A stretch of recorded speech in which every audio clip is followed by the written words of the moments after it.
Jesús por esta presentación. Estábamos tratando de solucionar problemas técnicos. Estoy encantado de estar aquí en Madrid. Encantado de estar nuevamente en Microsoft a través del PMI, del capítulo Madrid. Primero porque soy parte integrante de esta comunidad de Madrid. He vivido en Madrid desde el 2000 al 2007. Luego me he retornado a la Argentina, pero me siento parte integrante de esta ciudad, con lo cual me siento como en casa. Así que es una noche, una tarde muy especial. Volver a Madrid, volver a estar junto a amigos del PMI, agradeciendo también a Fernando Ley por su amistad. Y también es una noche muy especial porque esta es la primera vez que cuento en este tipo de eventos o charlas, no le llamo conferencia, con la presencia de mi hijo Franco aquí presente, así que estoy un poco nervioso entre el catarro que tengo, porque me vine de los 40 grados de Buenos Aires a los -2 de Londres, y un poco de nervios por tener a mi hijo aquí presente. Si pasa algo, me van a perdonar. Encima viene alguien que luego va a hablar de oratoria, así que estoy un poco presionado. Pero bueno, vamos a hacer de cuenta que estamos entre amigos y comentemos un poco de qué se trata, porque la idea es compartir en este momento los puntos en común que tiene el Project Management con el Contract Management. ¿Qué es esto del Contract Management? ¿Qué es esto de la gestión de contratos? Como anticipó Jesús, vengo de Argentina, tengo una profesión, vengo del campo jurídico, legal, y he trabajado como director de legales para una empresa subsidiaria finalmente de Microsoft en materia de antivirus, antivirus y anti-spam, es decir, productos de seguridad informática para toda Europa, Medio Oriente y África hasta el 2007, fecha en que fuimos adquiridos por Microsoft. Y en esa oportunidad de trabajo aprendí lo que se conocía de algún modo con el nombre de gestión de contratos, pero sin saber que realmente estaba yo gestionando contratos. Es decir, siendo abogado, gestionaba contratos y estaba yendo más allá del campo jurídico, es decir, desde la perspectiva legal a la hora de gestionar contratos, sin saber que realmente estaba aprendiendo algo de contract management, hasta que me volví a la Argentina en el año 2007 y desde allí, extrañando un poco Madrid, extrañando Europa y las grandes oportunidades de negocio, dije, bueno, quiero estar de algún modo conectado, estando en la otra punta del mundo, quiero seguir al tanto de lo que pasa en materia de contract management, y me crucé con la IACCM, en español IACCM, que es la asociación sin fines de lucro que represento, y estoy viendo dónde tengo que apoyar para pasar la slide. Estamos con muchos problemas técnicos, pero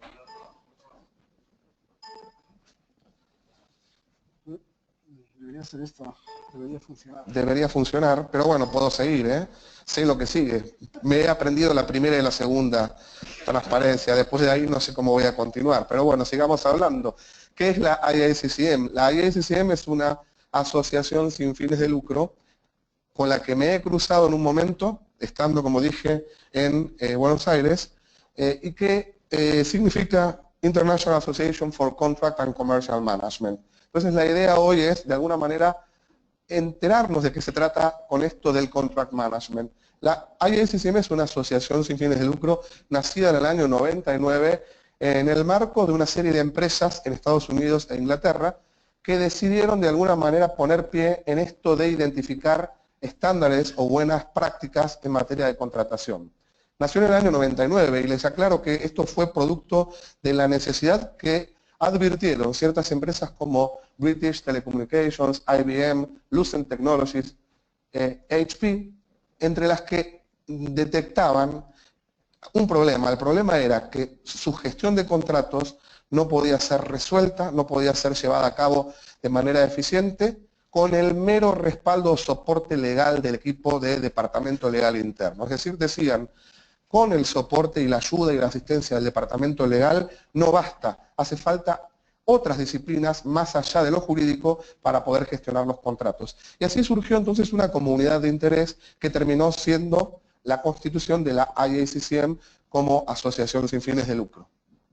Es una asociación que tenemos, que tiene presencia en 164 países, 40.000 miembros individuales a nivel en todo el mundo, logrados el año pasado, más de 15.000 organizaciones, oficinas en todas partes del mundo y con una cobertura también de los distintos sectores industriales, liderada por Oil and Gas, 19%, Software y Technology, 14%, estamos en Microsoft. Microsoft es miembro corporativo de la IACCM y así contemplamos el resto de los sectores industriales involucrados. Todos estos sectores están asociados a nuestra asociación.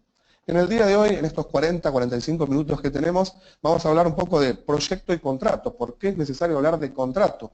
¿Cuánto pierden nuestras empresas por no, en materia de ganancias, pérdidas dejadas, ganancias dejadas de percibir, por no contar con un buen plan de gestión contractual? Vamos a hablar un poco en términos generales de gestión contractual, contract management, para saltar a análisis de caso de estudio que ustedes recibieron vía email en el día de ayer o antes de ayer, también vía webinar, como para de alguna manera, a la luz de estos casos de estudio, poder comentar los 10 errores más comunes en materia de contratación. Y finalmente hablar un poco de las cláusulas contractuales más negociadas. Puntos que quiero compartir con ustedes como para que se lleven un pantallazo general de por qué es importante hablar de contract management. Pregunta que hago así a la audiencia. Seguramente ustedes como project managers han trabajado, obviamente, día a día en proyectos. ¿Quién realiza contrataciones en estos proyectos de los presentes? No puedo ver a los del webinar, pero ¿quién está involucrado con contratos, con contrataciones en los proyectos que ustedes manejan? Con manos levantadas seguramente tenemos toda la sala. Obviamente, entonces, hay muchas oportunidades en las que ustedes, como project managers, están vinculados al contract management. Entonces, primera conclusión a la que arribamos es, el project manager debería tener conocimiento y dominio de cláusulas contractuales. No ser abogados, ya somos bastantes los abogados en este mundo, pero por lo menos tener nociones básicas y saber manejar las cláusulas contractuales en términos generales. ¿Cómo impacta entonces en los proyectos la falta de un plan de gestión contractual? Dice Tim Cummins, el CEO de la IACCM, que mucho ha trabajado y bregado el PMI en estos últimos 50 años por la eficiencia de la profesión, gestión de proyectos. Y a pesar de todo eso, a pesar de este PMI trabajando, se pregunta, why do so many continue to fail or underperform? ¿Por qué tantos proyectos siguen sin cumplir sus objetivos a pesar de los buenos profesionales que se ha formado desde el PMI? Es el PMI quien ha determinado, es una placa que obtuve de un profesional de Project Management de Estados Unidos hace muy poco, indica que 2/3 de los proyectos fracasa por no contar con un buen plan de gestión de contratación. 2/3 de los proyectos fracasa. Es un número alarmante. Esto es muy similar a un importe, lo comentábamos ayer con gente de Repsol, a una estadística del IPA, Independent Project Analysis, en función del cual se sabe que el 64% de los megaproyectos en oil and gas fracasan de manera estrepitosa, pero estamos hablando del 64% de los proyectos. Es muchísimo. Esta es una estadística de la IACCM, en virtud de la cual se sabe que las empresas en promedio dejan de ganar 9,15% por año. Es decir, hay una pérdida del 9,15% de sus ganancias anuales por no haber adoptado un buen plan de gestión contractual. Lo que significa, dicho de otro modo, que entre el 30 y el 35% de los contratos de una empresa fracasan o no cumplen sus objetivos. En inglés se conoce con el nombre de value leakage, es decir, pérdida o fuga de valor. Esto no significa que estamos hablando de contratos que terminan resueltos en tribunales, en pleitos por incumplimiento de contratos.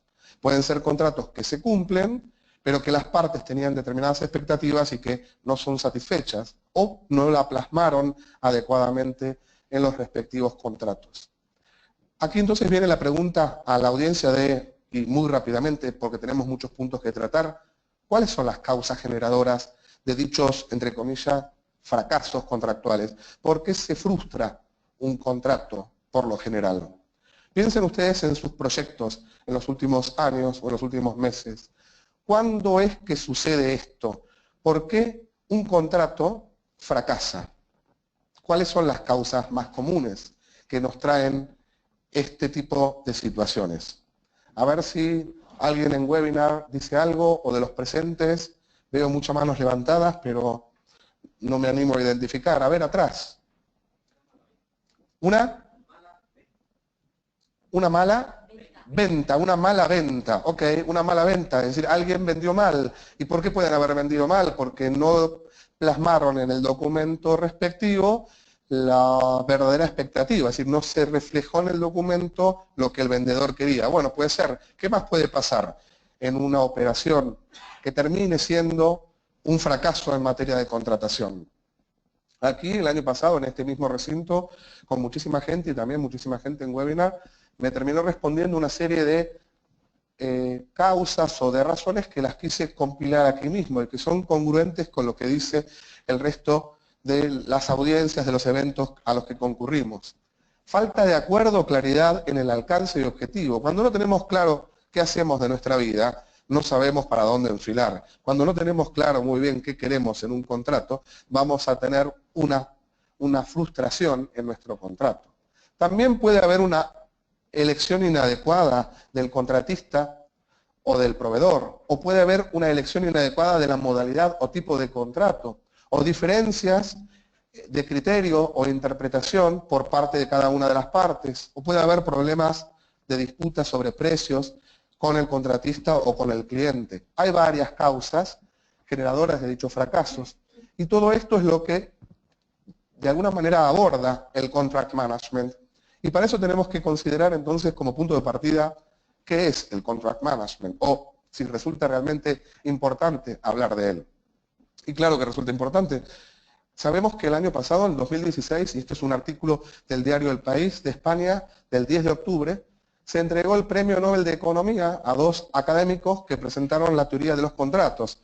Esta teoría de los contratos fue galardonada con el Premio Nobel de Economía y decía, en términos generales, de aquí la importancia del tema. Se trata de pensar en todas las partes involucradas para que un contrato sea una situación en la que ganan todos. Y esto es lo que viene diciendo la IACCM desde el año 99. Pensar en todos los stakeholders, en todas las partes involucradas y afectadas en nuestra contratación para obtener un acuerdo de beneficio mutuo, el famoso win-win. Es decir, que hablamos de algo relevante, importa, afecta a nuestra economía. Premio Nobel de Economía, pérdida del 9,15%, tenemos que hablar de contract management. Y el contract management, ¿cómo considera el contrato? Es decir, ¿cuál es la versión que tenemos nosotros desde la gestión contractual del contrato? ¿Qué es un contrato? ¿Hay algún abogado en la sala? Menos mal. Soy el único. Bueno, yo recuerdo el 1137 del Código Civil argentino. No es el actual, el vigente, porque fue reformado por el código de nuestra expresidenta Cristina de Kirchner, que afortunadamente es ex y que afortunadamente, no me acuerdo el número del artículo porque no me quiero acordar del gobierno anterior argentino. Pero de algún modo quiero recordar más o menos de qué se trata el contrato en la versión de la legislación argentina, que es muy similar a la española porque todo es derecho continental europeo. Y ustedes tienen una definición muy similar. La definición del contrato es, hay un acuerdo de voluntades en virtud del cual las partes se ponen de acuerdo para fijar derechos y obligaciones que van a destinar o regir la relación jurídica. Es decir, un acuerdo de voluntades donde se fijan derechos y obligaciones. Pero esa definición apunta a la concepción del contrato como documento legal, el papelito que se firma, el papel en el que las partes firman y se establecen los derechos y obligaciones de las partes, pero esa es una versión limitada, solamente un componente de la historia de lo que es el contrato. Es el contrato como documento legal, el contrato que se utiliza como arma cuando nosotros estamos ante una situación en la que la otra parte del contrato incumple, sacamos del cajón el contrato y lo utilizamos como arma legal para obtener el resarcimiento ante el incumplimiento de la otra parte. Es utilizar al contrato como arma legal. Lo que dice la IACCM desde el Contract Management es no ver al contrato solamente como eso, sino ver al contrato como un elemento a través del cual se asignan riesgos, se regulan conductas, se dirigen operaciones. Es decir, se trata de una herramienta económica, de un instrumento a través del cual se trata de generar una relación productiva, resultados positivos, es decir, se trata de generar valor. Se trata de ver al contrato no como un documento legal, sino como una relación. Entonces el contract management es un área basada en no solamente la administración del contrato, sino que también se apunta a gestionar la relación.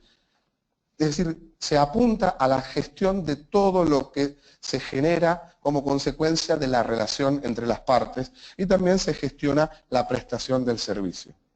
El contrato como relación es un punto fundamental. Y aquí, por ejemplo, traje algunas frases para compartir de miembros de la IACCM. El punto final no es un contrato, el punto final es una relación que genere valor para las dos partes, porque si nos focalizamos solo en el contrato, perdemos de vista el punto final. Hay quien también dijo, en el futuro el foco deberá estar en el contrato, no en el contrato legal propiamente dicho, sino en el marco que el mismo genera como facilitador de negocios. Está más o menos claro entonces que la visión del contract management es ver al contrato no como documento legal, sino como relación. Y ahí entonces vamos a entrar a analizar de manera muy somera estos dos casos de estudio que les he traído en español. Tienen ustedes la posibilidad, si quieren hacerme llegar en la solicitud vía email, puedo compartir mayor información también en español de estos casos de estudio, pero a simple vuelo de pájaro queríamos advertir que en determinadas situaciones, gobierno de Estados Unidos o Apple, en el otro que vamos a ver, hubo errores a la hora de la contratación. ¿Han leído este caso de DHS, del Departamento de Seguridad de los Estados Unidos, del gobierno de Estados Unidos? ¿Han tenido la posibilidad de por lo menos ojearlo? Bueno, lo vamos a ver muy rápido. No voy a pedir que alguien saque el, ¿cómo se decía acá? El machete, no, la chuleta. La chuleta con el caso de estudio predeterminado, pero por una cuestión de tiempos vamos a apuntar a ello. En el 2008, el Departamento de Seguridad Interior de los Estados Unidos contrata a IBM porque una promesa del gobierno, una promesa de campaña de Obama, había incluido la posibilidad de reemplazar todo el sistema de gestión de inmigración con registros digitalizados. Es decir, se intentaba aplicar online, establecer 100 formularios electrónicos y bueno, se presupuestó 500 millones de dólares y se previó la finalización del proyecto en el 2013.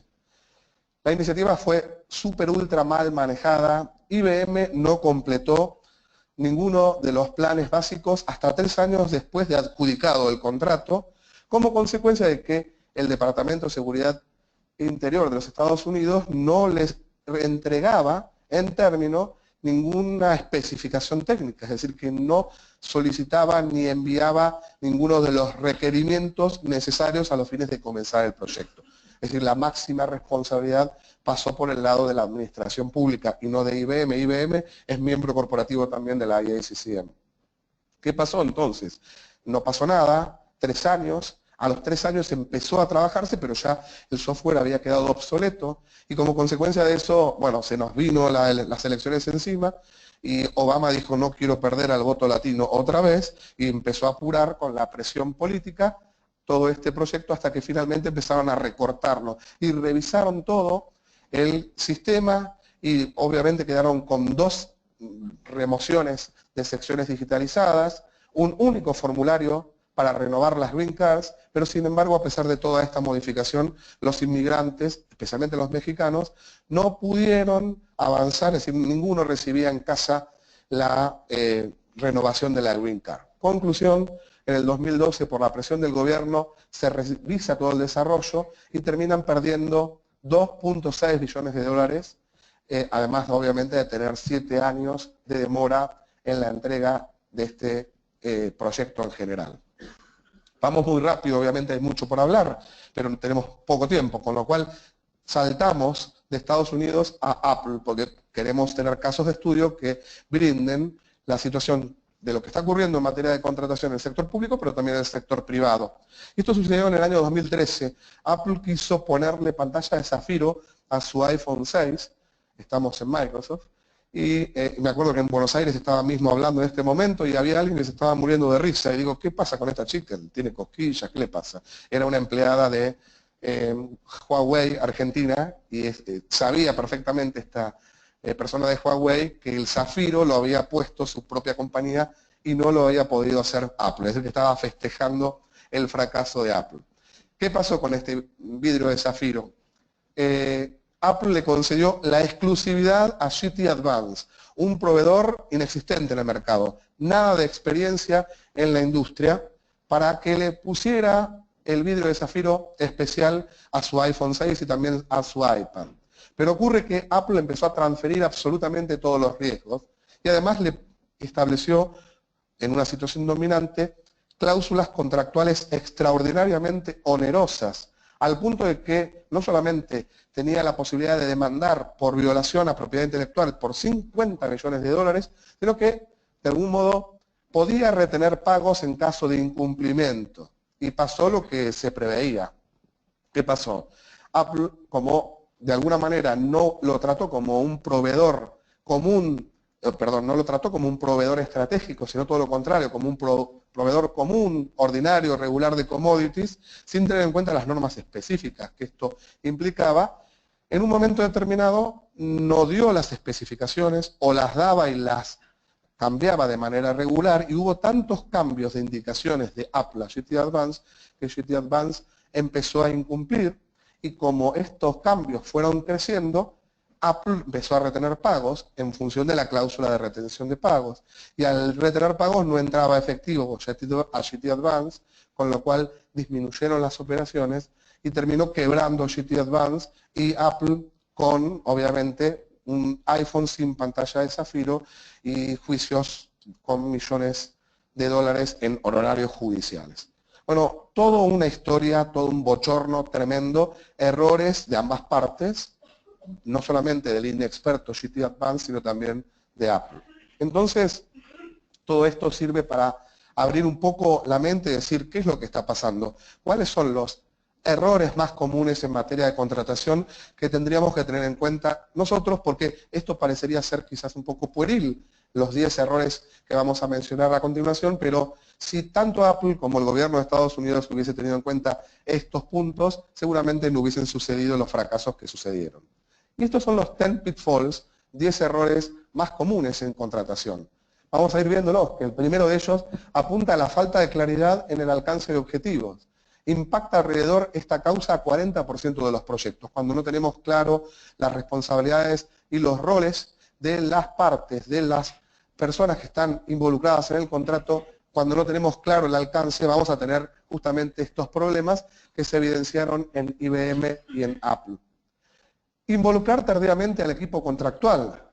Existe una falsa creencia de pensar, erróneamente se considera que si involucramos tempranamente a los abogados que revisan los contratos, vamos a tener problemas o dilaciones. ¿Cuántas veces el área comercial recién pone en funcionamiento o consulta a los abogados cuando ya el tema está casi cocinado, porque si no el abogado de alguna manera va a poner trabas? A veces es el abogado el que se está generando esta mala fama o buena fama bien habida, porque a veces son los abogados los que no aprenden a reaccionar de manera adecuada, no aprenden a reaccionar en función de los negocios y siempre es un no porque o compliance o control sin generar valor. Pero los estudios indican que si los involucramos tempranamente, tendremos 25% menos de demandas y disputas, al igual que tendremos bueno, se me fue y se me fue. Tendremos también un 20% de tiempo ganado a la hora del cierre del proceso de contratación. El pitfall número 3, y voy corriendo como para cumplir con los 10, hace referencia a no comprometer a los stakeholders. ¿Quiénes son los stakeholders? Son todos los involucrados, las partes interesadas en el proceso de contratación. Y si no comprometemos a los stakeholders, vamos a tener intereses no alineados en nuestro proceso. Y obviamente tenemos que escuchar a todos porque ha pasado lo que pasó en estos dos casos, como en el de Apple, que la gerencia de GT Advance justamente aceptó ingenuamente términos gravosos por existencia o falta de comunicación entre las áreas a cargo de la operatoria. El punto 4 es la prolongación de las negociaciones. Se dilata a veces el proceso con inexplicables revisiones, de los términos y condiciones y obviamente no queremos que la otra parte sea la última que tenga la palabra, por lo tanto revisamos y mandamos un contrato a revisar y en ese track changes de Microsoft terminamos con varios colores involucrados, réplica contra réplica, y no queremos dar el brazo a torcer. Y esto, ¿qué puede llegar a pasar? ¿Qué puede llegar a generarnos? Puede ocurrir que también se dilaten las ganancias en el tiempo y la competencia nos gane. También es un pitfall identificado por la IACCM, la focalización en la asignación de riesgos. Planteamos un enfoque negativo.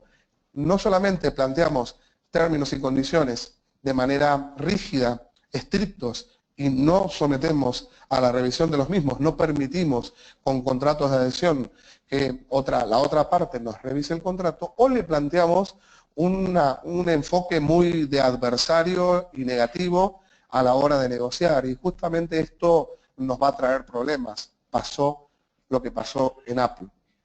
Y también tendremos este error, que es la ausencia de flexibilidad. Sabemos que en un mundo donde nos exige adaptarnos a los cambios, muchas veces las empresas no actúan de manera eficiente adaptándose a la gestión del cambio. Entonces, a pesar de la volatilidad del mercado, muchas empresas se mantienen firmes en sus términos contractuales y eso termina, obviamente, generando lo que nos generó. Por ejemplo, en Apple, la falta de tratamiento estratégico como proveedor clave a GT Advance trajo como consecuencia una frustración. Llegamos al contrato difícil de aplicar o interpretar, que es el pitfall número 7. 9 de cada 10 gerentes en las empresas a nivel mundial ven a sus contratos difíciles de entender, de aplicar, de interpretar. Y también existe una estadística de la IACCM que nos dice que más del 90% de las organizaciones creen que el contrato es utilizado como un instrumento de control, de compliance, y no como facilitadores del negocio. Y esto es lo que le pasa a esta chica que abre el laptop y dice, uy, me olvidé de renovar o de evitar la prórroga automática del contrato, y me olvidé que se recurre al contrato cuando el problema ya está instalado. Cuando en realidad tendríamos que tener el contrato en el día a día, manejarlo, gestionarlo como relación. Entonces tenemos que tener en cuenta que el lenguaje complejo y difícil no solo es innecesario, sino que constituye una fuente importante de riesgo absoluto. ¿Cuántas veces el abogado te redacta esto? La cláusula 1.2.1.2.8 dice que si la cláusula 1.5.2 entra en conflicto con la 4.7, luego ver la sección 2.5.6 de la Terms and Conditions. No se entiende absolutamente nada. Es decir, la típica redacción compleja sin necesidad por parte de nuestros departamentos legales internos, cuando en realidad el mundo nos está indicando que debe haber una tendencia hacia la simplificación de los contratos. Y bueno, resultado fue lo que pasó en IBM y en Apple. También tenemos una pobre transición al equipo de implementación. Más del 60% de los project managers advierten que no existe una transición entre el equipo que desarrolla el negocio y la implementación. Esto significa que no hay un procedimiento preestablecido en función del cual se fijen reuniones de transición entre ambas áreas.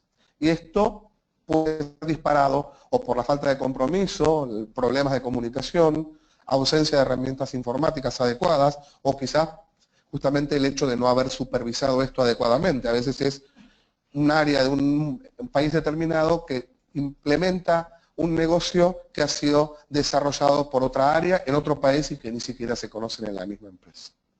Vamos terminando con el pitfall número 9, en función del cual el uso limitado de la tecnología es otro de los errores más comunes en contratación. Muchas empresas, más del 60%, carecen de un software adecuado o teniendo, no es el más coherente y alineado a las necesidades internas de la empresa. Y si no tenemos un software o una aplicación de software específico de contract management, nos vamos a encontrar con imposibilidad de reportes, informes que nos digan, que nos permitan evaluar el desempeño del contrato, y no tendremos información en tiempo real. Y finalmente el pitfall, hacer un deficiente proceso de postfirma. Dijimos que el contrato nace cuando se firma. Muchos dicen, el contrato se ha concluido el 24 de septiembre de 1962. ¿Pero qué pasa? ¿Por qué el 24 de septiembre concluyó? Todo lo contrario, nace a partir de ese momento. El contrato comienza a nacer en ese momento. El contrato comienza a surgir, hay como si fuera una vida después de la vida. No concluye con la firma, sino que nace a partir de la celebración. Y las empresas que han puesto foco en esto, en el post-firma, en el post-award, han logrado bajar a 4% la tasa del fuga de valor, es decir, del 9,15 a el 4%. Estos son entonces los 10 errores más comunes en materia de contratación. Estoy mirando a nuestra gente del PMI para que me informen cómo vamos de tiempo.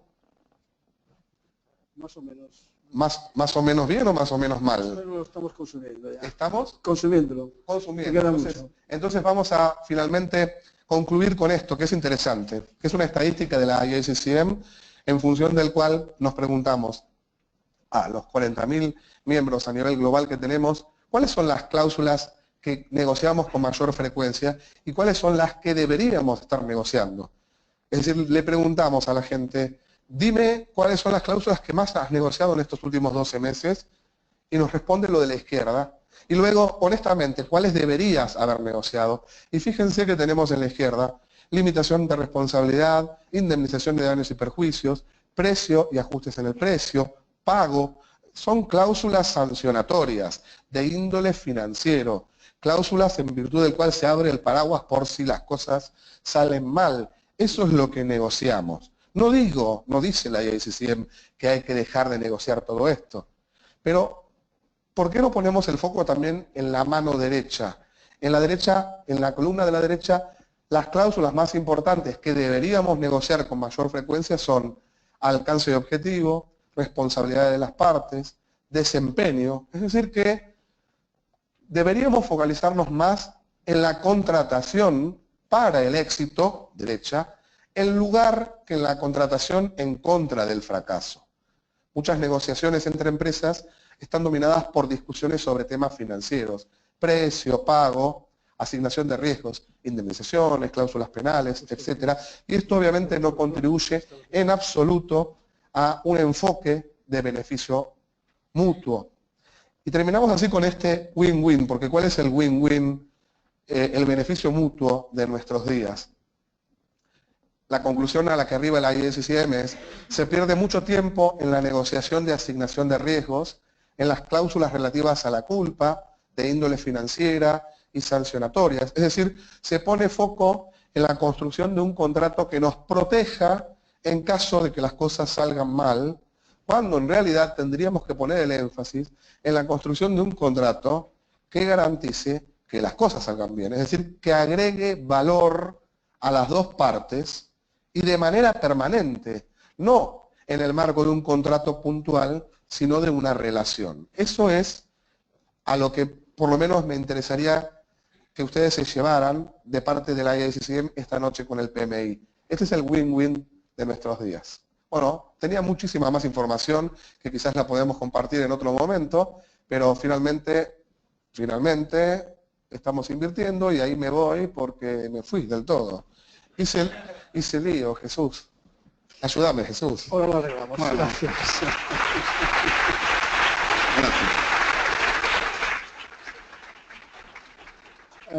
No sé si tenéis alguna pregunta para Pablo.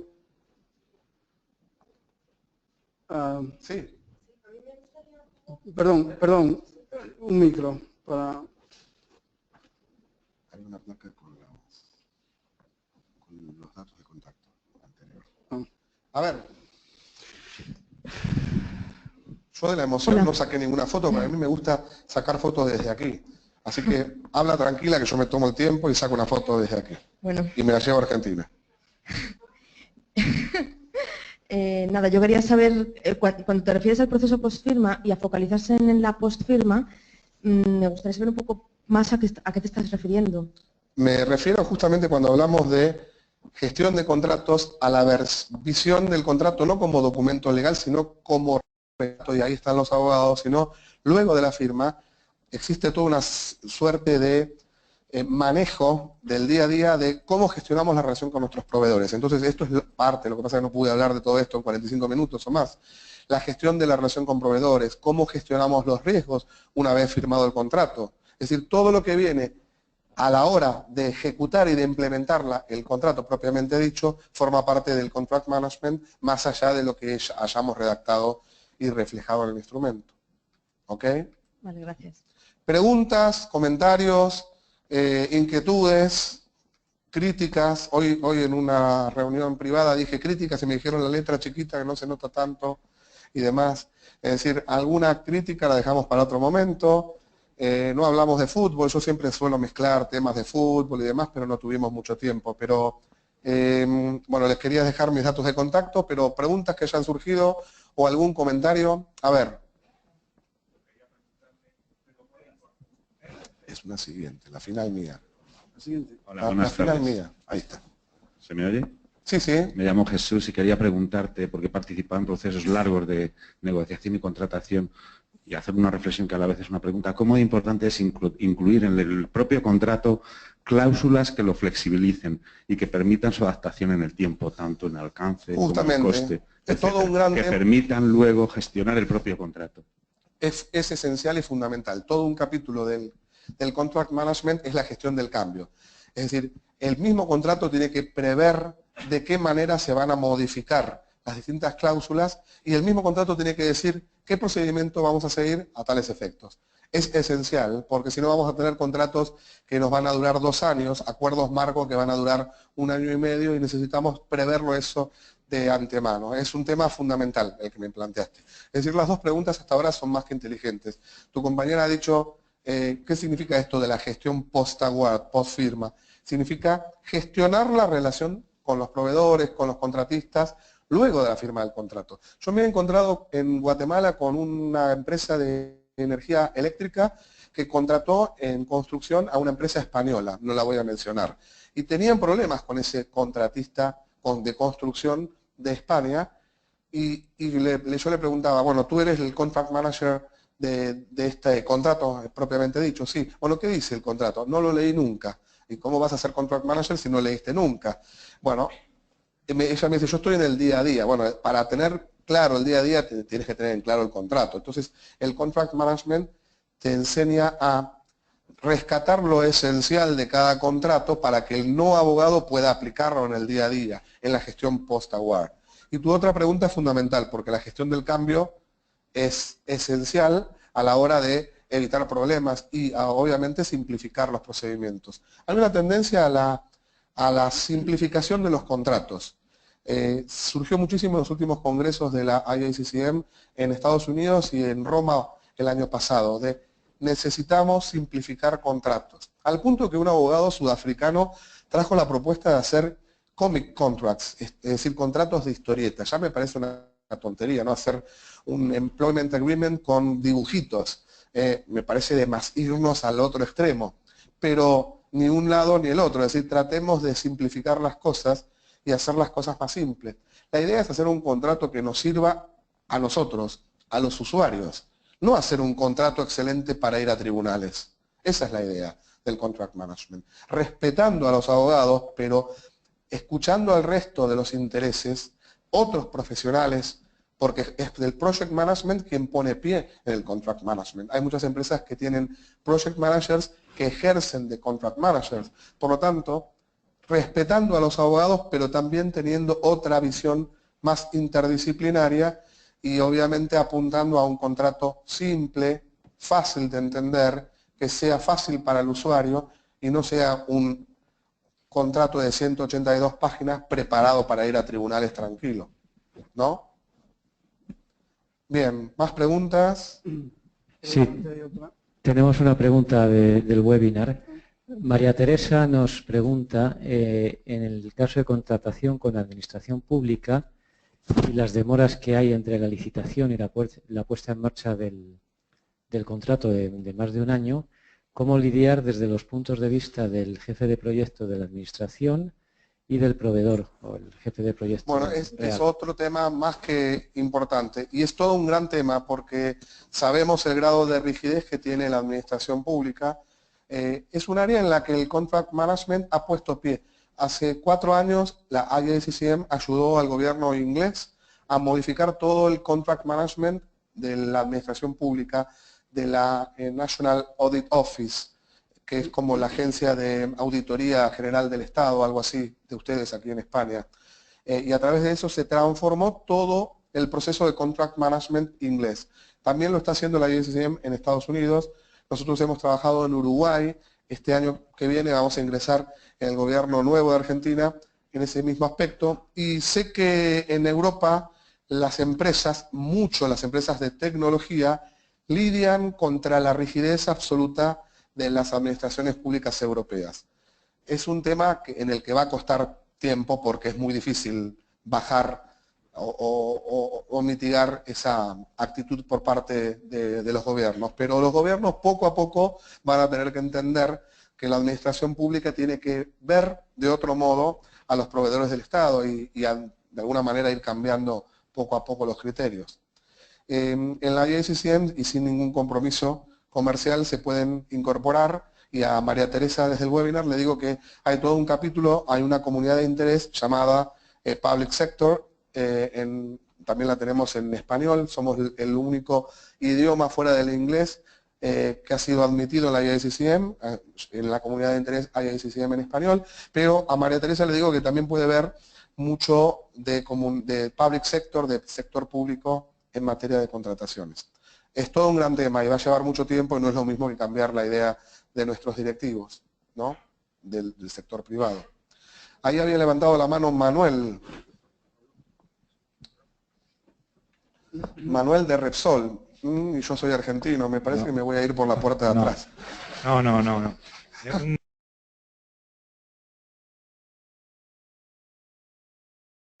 Bueno, y un caso propio, ¿no? Estamos en un proceso de contratación con un proveedor internacional y entonces este contrato pasa por diferentes áreas de compañía. Y entonces pasa por el departamento legal, incorpora N cláusulas, pasa por el departamento de seguros, incrementa otras N y así. Entonces llegamos al final y resulta que tenemos un contrato bastante inmanejable donde el proveedor nos da tenemos mucha dificultad para podemos lograr que el proveedor acepte esas circunstancias. ¿Cuál es el proceso de desescalado de esa seguridad sobre seguridad sobre seguridad? O sea, Bien, perfecto. ¿No? La respuesta es muy simple. Que Repsol contrate a IACCM. No, hablando en serio. Tienen que tener un procedimiento interno en materia de gestión de contratos, porque no van a perder todo ese tiempo interno de cara al proveedor o de cara al cliente si comercializamos, porque previamente hay un procedimiento preestablecido. Hay empresas que están redactando muy bien los contratos, pero que por no tener un procedimiento interno de gestión de contratos les va mal. Pierden todo ese tiempo y de cara al proveedor son un desastre, cuando en realidad todos los intereses están bien expuestos. Es decir, tiene razón, seguros, legales, procurement, es decir, todo lo que están exponiéndose desde las distintas áreas de la empresa son válidas, pero hay ausencia, carencia de un procedimiento de gestión de contratos. Eso se puede hacer muy fácilmente. Se puede hacer, y más en el sector privado. Luego hablamos en todo caso, pero menos mal que no saco el tema de Repsol. Gracias, Manuel, muy amable. Bueno, preguntas finales, porque si no Jesús me va a matar aquí detrás. ¿No? Bueno, aprovecho a saludar especialmente también a la gente del webinar. Sé que hay mucha gente de Latinoamérica que lo sigue. Hay 230 personas conectadas. 230. Agradezco nuevamente al PMI Madrid. Son un ejemplo a seguir por parte de todos los capítulos de Latinoamérica. Yo he visitado PMI México, Guatemala, Buenos Aires, Montevideo, Brasil, y siempre hablo, y también he estado en Barcelona antes de ayer, y siempre hablo como el gran capítulo madre a quien seguir y tomarlo como ejemplo al capítulo vuestro de Madrid. Así que muchísimas gracias. Bueno, a sus órdenes.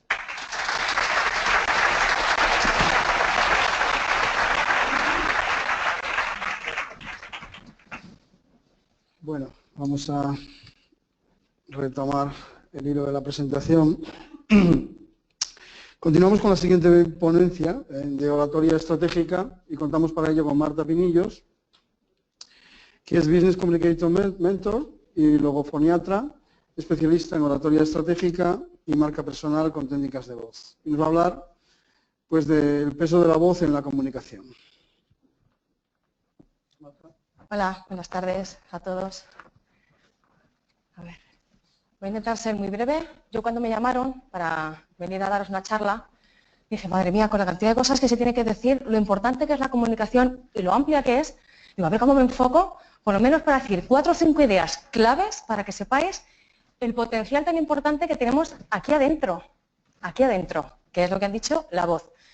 Primero, el lenguaje oral es el medio de comunicación más eficaz que hay para convencer, para persuadir, para, yo qué sé, para llegar al otro. Y yo pregunto, ese lenguaje, o sea, es lo más evidente. Ahora mismo estamos aquí y yo estoy hablando, o sea, ¿con qué? Con la voz, ¿no?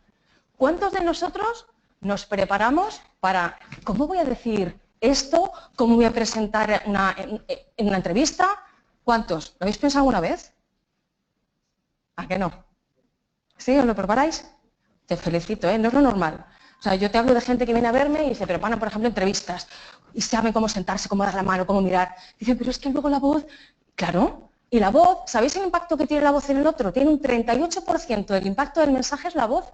Entonces es un impacto muy grande y es, yo siempre digo que la voz es una herramienta de trabajo tan grande o mayor que un ordenador, y siempre damos mucha historia, sé muy bien cómo manejar una tablet, un ordenador, pero ¿y la voz? ¿Por qué no trabajamos la voz? Si nos puede dar un potencial importantísimo y un cambio radical en la forma de comunicarnos. La destreza, cuidado con esto, la destreza para expresar una idea es tan importante como la idea misma. ¿Cuántas veces estamos en un sitio y me quedo solamente con, voy a hablar de esto, de lo otro, y cómo lo explico? ¿Qué intención pongo a lo que estoy diciendo? ¿Nos han dicho alguna vez, pues cuando tú estás hablando, tu voz es muy floja? Pues o al revés, o eres un poco agresivo hablando. ¿Os ha pasado alguna vez? Yo pregunto, ¿eh? Son situaciones que normalmente a mí me cuentan. Dice, pero sí, ¿por qué? Si yo soy muy dulce, muy tal. Pues ¿por qué? Porque tu voz dice muchas cosas de ti. Voy más allá. O sea, voy más allá. Fijaros solamente con trabajar la voz. Bueno, ¿qué me vas a decir? Yo tiro para mi tierra, para mi camino, que es la voz, ¿no? Pero fijaros simplemente con trabajar la voz, ¿cuántas veces hemos oído una voz maravillosa y hemos dicho, ¡guau! ¡Guau! Me muero. ¿Cuántas veces? Entonces, imaginaros si podemos trabajar la voz, que la voz son músculos, que es lo que voy a contar ahora, son músculos, que si los trabajo y les saco potencia, puedo tener mucho material. Es decir, que simplemente digo, hola, y la gente diga, ay, a ver, o sea, ya me presten atención por abrir la boca. Y es una cosa que tenemos innata. Como hablar es gratis, yo siempre digo que como hablar es gratis, pues claro, es gratis y no presto atención a cómo hablar, pero no, es que podemos sacar mucho más provecho a nuestra voz, ¿vale? Bueno, cuidado con esta frase que para mí es fundamental. Conviene siempre tratar de ser más interesante que exacto, porque el público lo perdona todo menos el sopor. ¿Estáis de acuerdo o no? ¿Os hacéis interesantes o sois más bien muy exactos en lo que estáis diciendo? Decirme. Soy exactos, ¿a que sí? Que no se me olvide esta cifra, lo otro. Si yo soy exacta, ¿vosotros pensáis que al final vuestra comunicación llega como queréis que llegue? ¿A que no? Hay que hacerse interesante. ¿Sabéis cómo uno se puede hacer interesante? ¿Os hacéis alguna idea? ¿Alguien me dice algo? ¿Cómo uno se puede hacer interesante? ¿Se os ocurre algo? Ahí está, modulando. Eso es uno de los trucos. ¿Cuántos tonos? Me gusta lo que has dicho. ¿Cuántos tonos? Fijaros, es una chorrada, pero pensáis mínimo que tengo que tener para que mi voz sea atractiva y haga esto. 3, agudo, medio, grave. No, mínimo 5. 5 tonos mínimo. Cuantos más tenga, mejor, porque mi voz hace esto y se hace esto y todo el día. El cerebro, que es donde va el sonido, hace y se conecta constantemente, entonces es muy importante. Mirad, os voy a hacer un ejemplo, simplemente tan tonto, con una buena respiración, que es lo que hace que la voz se coloque en su sitio. Imaginaros, voy a intentar hablar ahora, me cuesta esto, horrores, pero estoy hablando ahora sin la respiración diafragmática. ¿Notáis que mi voz ha cambiado? Aquí está, bueno, yo me la noto fea, rasposa, no tiene fuerza, si tuviera que modular no puedo. Y solamente por hacer, ¿veis? Este cambio, respirar con el diafragma, ¿qué le pasa a mi voz? ¿Veis que cambia? Simplemente el impacto que sale, colocarla donde se tiene que colocar de manera natural, mi voz brilla de otra manera. O sea, ya el impacto en el otro es diferente. ¿Vale? Os traigo aquí una cosa del Diario de León, porque esto es cierto, ¿eh? Hay empresarios que ya, afortunadamente, menos mal, en las empresas contratan a gente para que vean por la voz qué tipo de personalidad es. Fijaros cómo es la voz. ¿Estáis de acuerdo con ello? Y sin embargo no le damos importancia. O sea, no le damos importancia. Uno va a una entrevista, uno va, y si uno tiene un mal día, o sea, a ver, yo lo que voy es, nos guste o no nos guste, la voz es el cinturón emocional del cuerpo, sí o sí. Es decir, que cualquier cosa que me pase se me va a notar. Entonces, qué puñeta, ¿no? Por decir otra cosa, me da fastidio porque entonces se me nota todo. Espera, si tú estás trabajado y musculado, se te nota menos. O sea, puedes camuflar un poco la emoción que tienes, un mal día, estás cansado, yo qué sé, te has enfadado con tu jefe o con tu compañero y que no se te note. Porque nos guste o no, es así. Entonces, por eso en muchas empresas de recursos humanos tienen a gente que captan por la intención de la voz y por cómo está la persona, qué personalidad tienes delante. Y es muy importante, porque la voz no engaña. La voz siempre dice la verdad de una persona. ¿Me estáis siguiendo? O sea, ¿veis lo importante que es? O sea, es muy importante y de verdad esto parece así como, qué difícil, ¿no? No, esto es súper fácil. Esto está chupado, pero... Mi objetivo hoy es que por lo menos tengáis 3 o 4 ideas del potencial que tenéis y de cómo puede cambiar en nosotros, ¿vale? Bueno, lo que he dicho ahora mismo, nada revela tan fiablemente el carácter de una persona que la voz. Ya, así de claro. Entonces, o trabajo bien la voz para parecer simpática o para parecer, yo qué sé, quiero estar duro, pues soy más duro. Hay gente que es muy blanda hablando, o sea, tiene la voz muy dulce, y entonces, es que siempre me come, es que esta es jefa, ¿no? Yo conozco gente que viene a la consulta y tienen cargos importantes y tiene gente por debajo, pero como tengo una voz muy dulce, que casi me la proyectan, que hablan por apoyo de la camisa, pues claro, se quieren imponer con el otro, ¿y qué pensáis que pasa?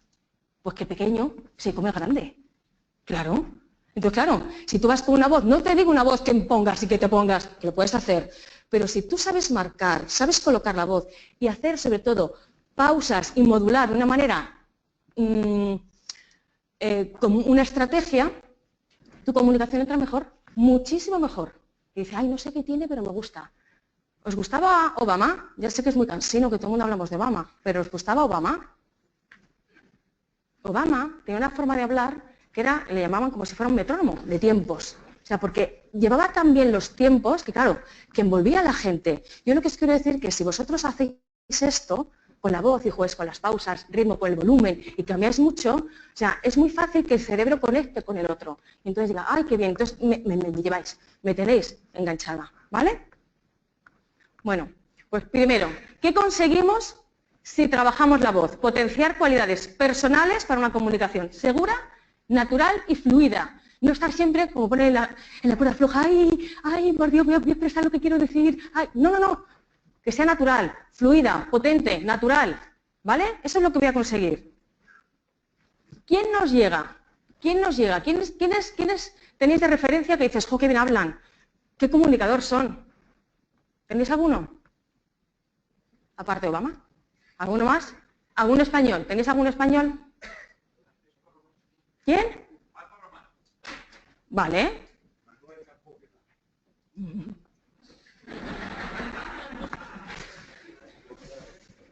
¿Qué te digo? A mí personalmente, a ver, no está mal, el hombre no está mal, pero a mí personalmente se queda un poco plano, ¿eh? Pero bueno, no está mal. O sea, ¿quién son gente que nos gusta normalmente?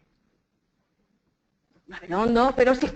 Imaginaros que no decimos periodistas y gente que se supone, porque no todo el mundo trabaja la voz y que lo sabe manejar muy bien. ¿Quién decimos, ay, este señor me gusta o esta señora me gusta, conecta conmigo? ¿Por qué? ¿Qué tiene una persona que conecta con la otra? ¿Lo sabéis? Claro, y si tiene empatía, ¿qué parece que está conmigo? ¿Qué parece que está natural? O sea, la gente impostada, ¿nos gusta la gente impostada? ¿A que no? O sea, voy a poner un ejemplo que yo creo que todos vais a estar conmigo. ¿Qué le pasó a nuestra antigua alcaldesa cuando hizo lo del Aruni Cup of Coffee? O sea, yo es que me la di una bofetada así de revés porque dije, pero esta señora, ¿quién la enseñó? A ver, ¿qué hizo esa señora mal? Bueno. Vale. ¿Qué no hizo tan mal? ¿Qué estaba peor? que hablara inglés horrible o que estuviera con una sonrisa así falsa, porque intentando ser simpática. ¿Qué es lo que estaba peor? El sobreactuado. Entonces, lo que yo os quiero decir es que cuando uno está sobreactuado y quiere ponerse simpática, porque soy muy simpática, la cabeza, el cerebro dice, no me gusta. O sea, lo detecta y dice, esto no me gusta. O el que es muy blando y quiere ponerse, no voy a poner, no, que es que tú has hecho esto mal. Que eso se nota. Eso se nota. Entonces, si tengo una voz así no puedo trabajar, como me dicen, pues claro. Pero tenemos que trabajar de una manera para potenciar los músculos y sobre todo lo importante es potenciar los músculos y a la hora de hablar tener curvas que la curva impacta de una manera o de otra, ¿vale? Ahora quiero que veáis, ¿qué comunicamos? ¿Vale? Quiero que penséis, ¿qué dice nuestra voz de nosotros? ¿Lo habéis pensado alguna vez? ¿A que no? Ahora yo me lanzo a la piscina, voy por ahí, da igual. Que estáis en los trabajos. ¿Qué dice vuestra voz de vosotros? Porque seguro que hace muchas cosas. Habrá gente que os caiga bien o mal simplemente por el tono de voz. ¿Estáis de acuerdo o no? Es que tiene un tono de voz que no me gusta nada. ¿Os pasa o no? Y a lo mejor luego es súper simpático, pero tiene un tono de voz que ya no me entra, entonces no me gusta. Pero fijaros hasta dónde voy, ¿eh? O sea, con los compañeros o con los amigos da igual si me gusta o no, pero en el ambiente laboral tengo que controlar muy bien esos tonos de voz porque hago que o me acepten o no me acepten, o sea más creíble o sea menos creíble, ¿vale? Siguiente, ¿sabes qué impacto causa cuando vosotros estáis hablando, cuando tenéis una reunión, pasáis desapercibidos o tenéis recuerdo, os recuerdan? Pensad en estas cosas, porque aquí vais a ver si realmente tenéis que potenciar la voz o no. ¿Tu voz es plana y sin expresividad? ¿Pensáis que sois planos hablando? ¿Sí? Levantad la mano, ¿quién piensa que no es plano hablando? Ah, vale, bastantes por aquí. Vale. A mí me gustaría sacaros y decir, a ver, vale, fenomenal. Sí, porque la gente dice, no, yo no soy plano, y luego se pone aquí medio minuto y es como, pero joder, ¿te estás escuchando? Bien, me gusta.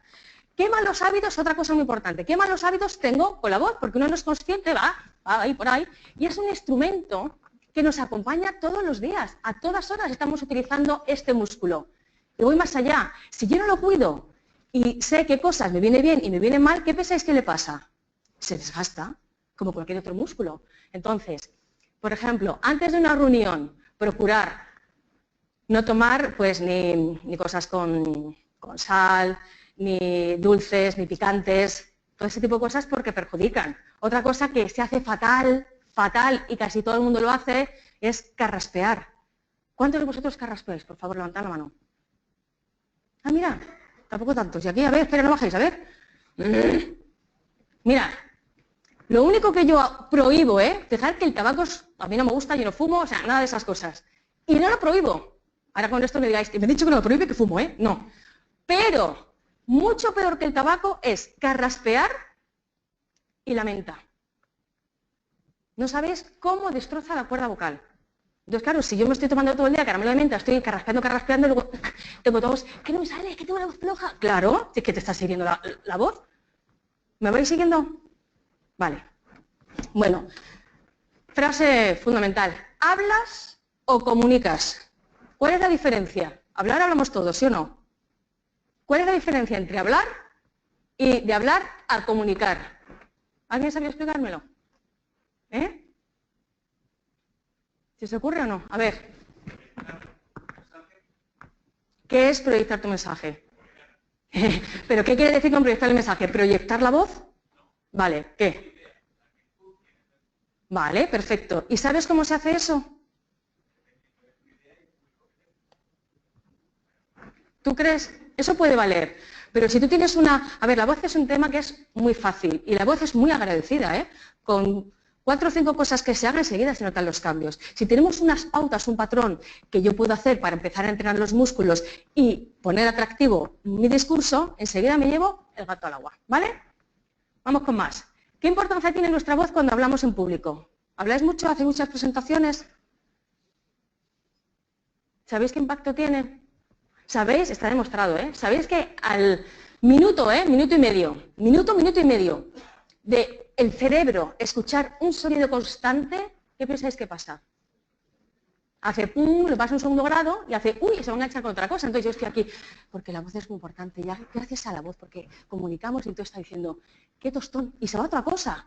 Entonces, imaginaros que estáis viendo un cliente, estáis vendiendo un producto, un programa, algo muy importante, y si no trabajáis los recursos vocales, por mucho que el otro quiera, o sea, a lo que voy es que físicamente está demostrado, por mucho que el otro quiera conectar, no va a poder porque cae totalmente la atención. Entonces, yo tengo que buscar recursos para mantener la atención constantemente, y la voz es uno de los mejores, ¿vale?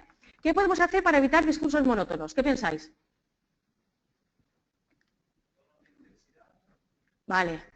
Primero, muy importante, trabajar. Hay 5 claves para trabajar. Volumen. Tengo que jugar mucho con el volumen. Unos trocitos un poquito más bajo, de repente subir la voz, ¿vale? El ritmo. El ritmo, cuidado que esto también es importante. Hay gente que dice, no, tienes que hablar despacio porque así entra mejor el mensaje. Imaginaros que yo hablaste y encima pausar. Otra cosa que nos han dicho, ¿sí o no? Las pausas. Voy a poner tipo como hacen nuestros políticos, que yo no sé quiénes enseñan. Estamos aquí porque la comunicación es muy importante, ya que gracias a la comunicación, ¿qué le pasa a vuestra cabeza? A que está diciendo, por favor, acelera. Entonces, ¿qué hago? ¿Pauseo? ¿Voy lento? ¿Voy rápido? ¿Qué hago? O sea, es que es importante, ¿sabéis cuál es lo normal? En un minuto, ¿cuántas pausas se hace de manera normal? ¿Alguien se lo imagina? Decir algún número. ¿Tenéis alguna idea? ¿Quién ha dicho 4? Vale. 4 o 5. Entonces, la gente que pausea mucho, como nuestros políticos, es que yo creo que lo hacen para despistarnos, porque estábamos aquí 3 palabras y paran, y hablan muy lento. Claro, ¿qué pensáis que hace la cabeza? ¿No lo ve natural? Desconecta. El que no hace pausas y habla de carrerilla, ¿qué pensamos? Entonces, fijaros, o sea, pensar, si tenéis que hablar, que en un minuto, lo normal es que la cabeza, si oye entre 4 o 5 pausas, lo ve natural. Volumen, ritmo, 5 tonos al hablar, que es la modulación. Cuidado que aquí también la gente confunde porque ¿qué hacen con modular? Normalmente van a destacar una palabra y hacen esto, y suben el volumen, pero no modulan. Porque modular es tener 5 notas, si yo tuviera un piano, 5 notas, 5 teclitas. Entonces mi voz sube y baja de tono, pero no de volumen. ¿Ves la diferencia? Y la gente normalmente cuando quiere enfatizar una palabra se va al volumen, error. Y siempre hace el mismo patrón. Y si siempre hago el mismo patrón, no, Marta, es que yo modulo, yo les veo, ¿no? A la consulta se van a leer y hacen, es que no sé qué, tal y cual, y suben y bajan, y hacen todo el rato esta historia. Y suben y bajan, y efectivamente están modulando, porque suben y bajan la voz, ¿estáis de acuerdo? ¿Pero esto es atractivo o al final esto acaba aburriendo?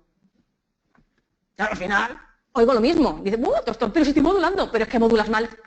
Es que hay que trabajar, hay que cambiar el patrón. ¿Me estáis siguiendo? Pues esto es lo que hay que hacer para tener un buen discurso, para no aburrir.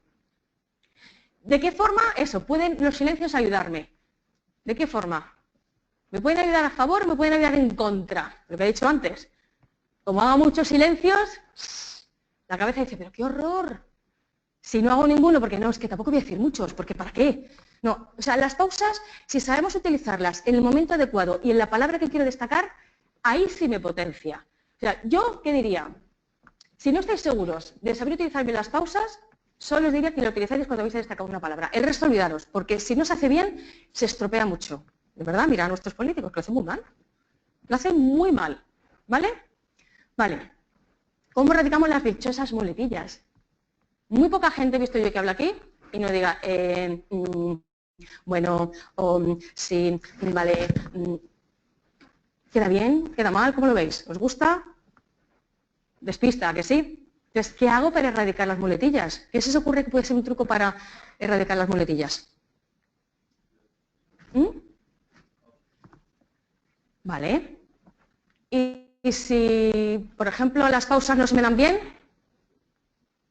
hay varios trucos. Las pausas, lo mejor. Pero si no se me dan bien hacer las pausas, ¿qué hago? Intento hablar un poco más lento y alargo una palabra, intento unirla con la otra y evito el vale, ¿vale? ¿Lo veis? Fatal. Bueno. Y eso. ¿Hay otros problemas? ¿Tenéis otros problemas a la voz? ¿Hay otros problemas a la voz? Pregunto, ¿hay alguien que dice, me quedo rasposo, me canso? ¿Alguien nota esas cosas o no? ¿Sí? Si ya notáis, o sea, esta pregunta la he puesto porque a mí me interesa lo anterior, porque estáis en un mundo profesional y lo que me interesa es que vuestra voz sea muy efectiva en vuestro trabajo.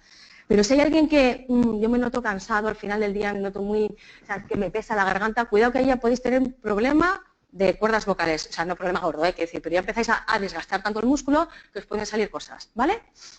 Entonces, vamos a ver los pasos para tener una buena voz y hacemos un ejercicio y ya termino, ¿vale? Primero, respiración abdominal. ¿Por qué? ¿Os suena? ¿No suena? Sí, sí, los cantantes lo utilizan. ¿A que sí? ¿A que lo habéis oído? Los locutores, los actores, ¿a que sí? ¿Pero qué pasa? ¿Que vosotros no habláis? Seguramente habláis más, mucho más que el actor. Porque el actor habla cuando está aquí, encima. Pero vosotros estáis. Lo que quiero es que, fijaros, el instrumento que llevamos dentro es, estoy en mi casa, me levanto y ya estoy hablando. Con mi marido, con mis hijos, con lo que sea. Voy al trabajo y sigo hablando. O sea, termino de trabajar y sigo hablando. ¿Sí o no? Entonces, si yo no potencio esos músculos, vuelvo a decir que son músculos, al final mis músculos se cansan. ¿Por qué? Un ejemplo tan tonto como, imaginaros a Ronaldo que está todo el día y no descansa. Pues ¿qué le pasa a las piernas? Ya no puede más. Por muy bueno que sea, ¿sí o no? Pues esto es igual. Es, si todo el día estoy hablando y no sé cómo tratar los músculos, chao. Pues eso, ay, mira, que ya de día, estoy muy cansado. Entonces, la respiración abdominal es lo mejor que podéis hacer para dos cosas fundamentales. Primero, para que la voz funcione. Si yo llevo una buena respiración, mi voz no falla nunca, porque es el motor de las cuerdas vocales. Y segundo, porque me controla toda la parte somática. Es decir, si estoy con nervios, si estoy estresado, estoy con ansia, me lo controla. ¿Vale? O sea, lo primero. Otra pregunta. ¿Cuántas cuerdas vocales tenemos? ¿Alguien sabe? Que hablo todos los días con el instrumento, ¿eh? ¿Alguien sabe cuántas tenemos? ¿Dos? ¿Estáis seguros? ¿Seguro 100%? ¿No? Alguien dice, de todo, de 5, 8. Son dos. Efectivamente son dos, son muy chiquititas, de 14 milímetros y 12, y se mueven así con el paso del aire, que es la respiración. Impostar la voz. Si tú respiras, o sea, yo lo que quiero que veáis es que si yo respiro bien, estos pasos se me colocan solos. ¿Qué es la impostación? Lo que yo he hecho antes es, si yo respiro con el diafragma, mi voz se ha colocado aquí. Si yo no respiro con el diafragma, mi voz no se coloca. ¿Qué me estás contando? A ver, poneros la mano aquí, quiero que lo comprobéis. Poneros la mano aquí, cogeros el hueso de la nariz, ¿vale? Por fin. Y ahora quiero, no hagáis nada, ¿eh? No, relajaros, no penséis en nada. Y ahora simplemente quiero que hagáis y decidme qué notáis. ¿Qué notáis? ¿Vibra? ¿A que sí? Pues, ¿y por qué vibra? ¿Habéis hecho algo especial? ¿Estáis seguros? Poneros aquí otra mano, por fin. Aquí otra y aquí esta. Y vuelvo a hacer lo mismo. Pero ahora hago así. Hago 4 M's muy cortas, ¿eh? A ver qué noto, ¿vale? Venga, 1, 2 y 3, hacedlo. ¿Qué notáis? ¿Alguien nota que hace esto pum, pum, pum un poco? Sí, ¿no? ¿Veis? Porque si no pensáis en nada, el diafragma hace lo que tiene que hacer, golpea y sube aquí la voz, ¿vale? Y eso es impostar. Y como imposta y se coloca, resuena, con menos esfuerzo, saco más voz, me amplifico yo misma, ¿vale? Articulación. ¿Por qué pensáis que es importante la articulación? Porque si no, no se entiende, ¿no? ¿Por qué pensáis que es importante articular bien? Yo hablo de cara a músculos, ¿eh? Ya sabemos que si no hablo bien, o sea, si no articulo bien, pues no se me entiende, vale. De cara a mis cuerdas vocales, imaginaros que sois la típica persona que por lo que sea, pues sois un poco vagos, tenéis esto muy poco, prácticamente no se articula. ¿Conocéis a gente que habla así? ¿A que sí? Claro. Mi marido, lo has dicho. ¿Ha dicho mi marido? Dile a tu marido que se entrene. A ver, si tú haces así constantemente, claro, a lo que yo voy es, daros cuenta que son músculos y que como todos los músculos están unidos. Entonces, yo tengo labios, lengua, mandíbula blandos, fofos. Si yo tengo así la mano, imaginaos que mi mano es la lengua, y cojo y tiro de la lengua, ¿qué viene detrás de la lengua? Las cuerdas vocales. Entonces, claro, si yo esto lo tengo, que hablo flojo, al final se me afloja la cuerda. Dile a tu marido que tenga cuidado, que se controle. ¿Vale? Luego, coordinación de aire con habla. ¿A qué os suena? ¿O qué os parece que es? Ahí está. O sea, lo más difícil a la hora de hablar es tener aire al tiempo que estoy hablando. Eso es lo más difícil, pero daros cuenta que si no voy con aire, al final es como si tengo un coche y quiero adelantar en primera, lo llevo siempre en un motor que no es el adecuado. Entonces, lo más importante es hablar al tiempo que estoy hablando. O sea, coger aire al tiempo que estoy hablando, ¿vale? Al mismo tiempo. Muy sutil. Despacito de aquí, ahora lo vamos a ver. Y la última, melodía e inflexión de la voz. Mínimo, tengo que tener 5 tonos, porque si no tengo 5 tonos, fijaros que es un músculo. Entonces, ese músculo es como si mi brazo, este es el movimiento normal, ¿no? Del brazo. Digo, subid y bajar el brazo, ¿qué hacéis todos? Esto, ¿sí o no?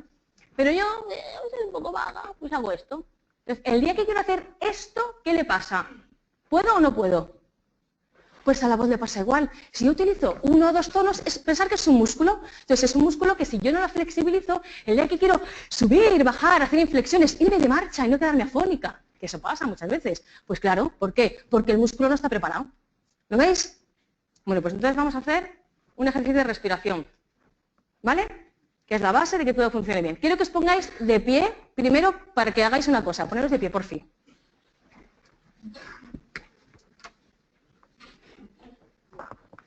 Estoy oyendo carraspeos, ¿eh? ¡Oh! O sea, hoy porque no he podido traerlo, pero hay veces que enseño un vídeo de carraspeo y ya uno lo ve y dice, ¡ay, ya no lo haces más! O sea, si lo veis, no lo hacéis más. Quiero que os pongáis las manos aquí. ¿Vale? ¿Lo veis bien? Vale. Justo donde terminan las costillas flotantes. Y no hagáis nada, ¿eh? Quiero que os relajéis y simplemente hagáis. ¿Qué notáis? ¿Qué notáis? Pam, pam, aquí. ¿Notáis golpes en la espalda? Me gusta, vale. Y si digo que hagáis... ese carraspeo ha sido demasiado largo. Y si hacéis así. Marcarla muy largo, ¿eh? En golpecitos. Largos, cortos. ¿Qué notáis? Aquí, aunque sí. ¿No lo notas? ¿Y el de antes lo has notado? Vale. Y el último, ¿notáis aquí? A ver, el que no note la espalda es porque está haciendo... Y lanza más ese. Yo quiero que hagáis golpeado. Marquéis como si fuera un aspersor. En golpe. ¿Lo notas? ¿Un poquito más? Vale. Y ahora quiero que hagamos así. Se ha pasado, pero vamos a entrenarnos para el año que viene. Papá Noel, falta un año todavía. Pero quiero que hagáis, a ver, quien me haga el mejor Papá Noel de la historia, el mejor, ¿eh? 100.000 euros, 100.000 euros, 100.000 euros. Así que tengo que oír. Poneos aquí las manos, ¿eh? 1, 2 y 3. ¡Oh, oh! Un poco débiles, ¿eh? A ver, Papá Noel fuerte. ¡Oh, oh, oh! Vale, ¿y dónde está la voz? ¿Dónde está la voz? ¿Dónde empieza el ¡oh, oh! ¿Dónde empieza el empujón? Aquí, ¿a que sí? Bueno, sentaros ya. Por ahí.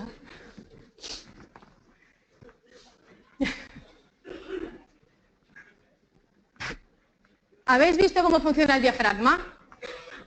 ¿Lo habéis visto? O sea, lo importante, lo que quiero que sepáis es que la forma de respirar adecuada, yo no sé si alguno de vosotros tenéis conocimientos o alguno ha ido a yoga, tai chi o yo qué sé, y os han hablado de la respiración diafragmática. Y si os han hablado de la respiración diafragmática y os han dicho, saca tripa, ¿está bien o está mal? La cara de, ¿está bien o está mal? Está fatal. ¿Quién de vosotros ha ido a yoga, tai chi o donde sea, os ha dicho eso y respiráis con el diafragma? ¿Cuántos de vosotros respiráis con el diafragma de manera habitual? 1. Vale, 3, vale, guay. ¿El resto? ¿Y habéis ido a tai chi, algún sitio de estos o no tenéis? Vale. ¿Tú has ido? Vale, va con canto. Vale, el error, lo que os quiero hacer ver es que, ¿veis la foto, verdad? ¿Vosotros también desde lo veis bien? Sí. Que fijaros qué contradicción tan grande cuando explican la respiración diafragmática, es decir, saca tripa. Si os fijáis en la foto, es que prácticamente aquí, o sea, saca tripa. ¿Aquí hay músculo o no hay nada? No hay nada. O sea, no hay nada. Si yo me pongo a intentar sacar la tripa, lo único que hago es forzar y no estoy haciendo lo que tengo que hacer, porque a la hora de respirar es como si hiciera esto. El diafragma, imaginaros que es esto, ¿vale? Entonces pasa el aire y hace así, es como una plancha, pero que baja completa. Entonces, claro, si yo me centro en ese trozo que es la tripa, imaginaros, hago esto, pero como esto no lo muevo, al final no estoy haciendo lo que tengo que hacer, entonces no cambia la respiración nunca.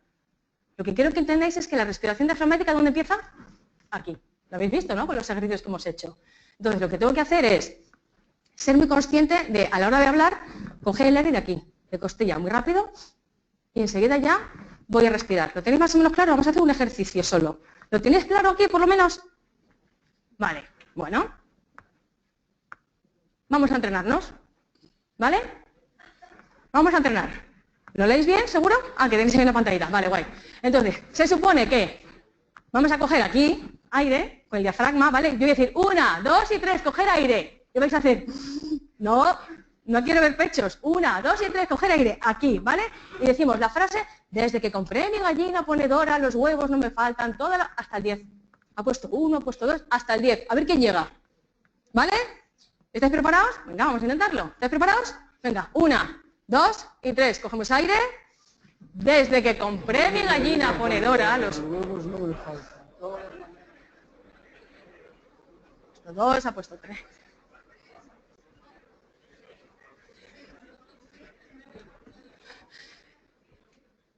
A ver, ¿alguien se ha muerto en el intento? ¿Vais bien?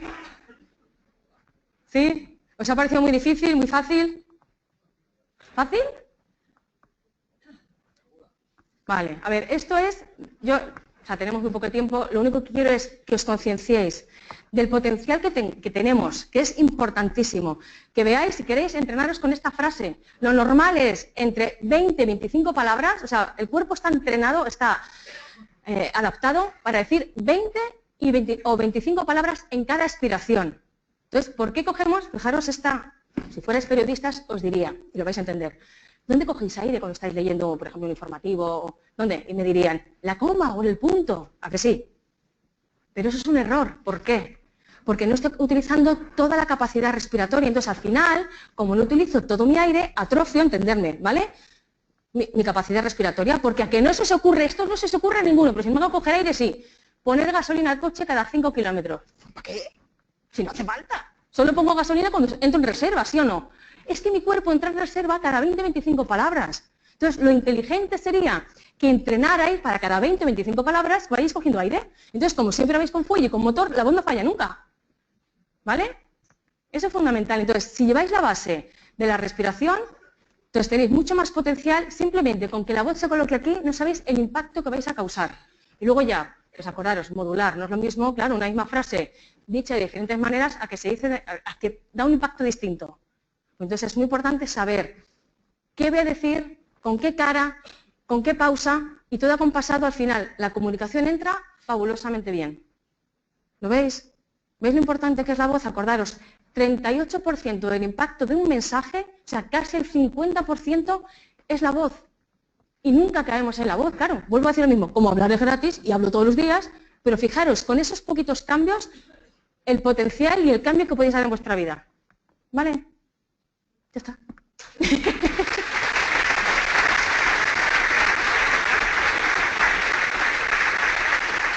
¿Alguna pregunta? No, ¿no? ¿Preguntas? No. Ah, venga, vale. Por favor. Muchísimas gracias, Marta. Me ha encantado tu presentación. Gracias. Sobre todo que nos hayas concienciado de lo importante que es la voz, cuánto nos impacta, qué importante es. Y mi pregunta va sobre todo relacionada con tu profesión. Verás, sabemos que la voz se detecta enseguida, son dos músculos tan sensibles y es uno de los primeros síntomas, especialmente en las mujeres, donde se nota el envejecimiento. Sí. La voz envejece muy pronto si no la sabemos usar bien. Y en mujeres, no sé si lo habéis notado, hay mujeres que muy jóvenes tienen una voz muy áspera, sí, y se estropea. Entonces, iba un poquito por ahí, tú como profesional, sé que es muy importante, que tenemos muchísimo poder, pero en ese aspecto, los profesionales de todos los días que de repente se enfrentan a tener muchísimo que hablar, ¿qué consejos les daríais para que realmente se concienciaran de que es necesario entrenar? Que no es algo tan... Lo que tú has dicho, que ojalá me llamaran a todos los sitios para dar charlas de estas y que hay que entrenarse, por lo que tú dices. Pero tan sencillo es, mira, si tuviéramos unos hábitos, si simplemente con respirar, fijaros la chorrada, pero es que respirar, voy un poquito más atrás, respirar es natural. ¿Habéis visto que he puesto una foto de un niño? Porque nacemos con esa respiración. Entonces, simplemente con hacer lo que venimos de serie, de manera normal, con respirar, ya la voz se resiente mucho menos. O sea, si yo respiro por el diafragma todos los días, caliento un poco la voz antes del trabajo. ¿Qué es calentar? Pues tan tonto como coger una canción y hacer diferentes escalas. Por ejemplo, tan tonto como eso. Y tener ciertos cuidados y hago que mi voz dure más, pero es que hay que concienciarse. Es un músculo, lo que tú dices. Las mujeres, mogollón, mira la duquesa. ¿Es verdad? Supongo que no toca, pero como referencia igual merece la pena, que es el tema de la voz corporal, que añade un poco, el lenguaje corporal, que añade un poco a lo que estamos comentando de la importancia que tiene la voz en el discurso.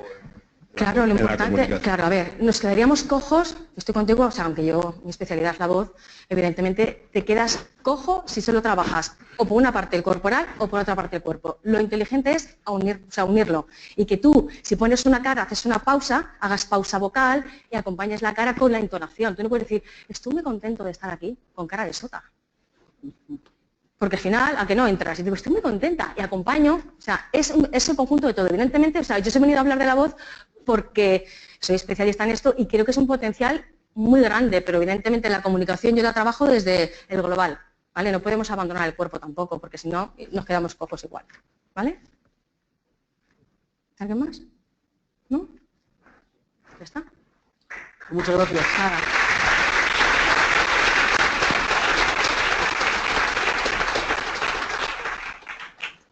Bueno, vamos por último con nuestra última ponente, que es Beatriz Fierro Alonso.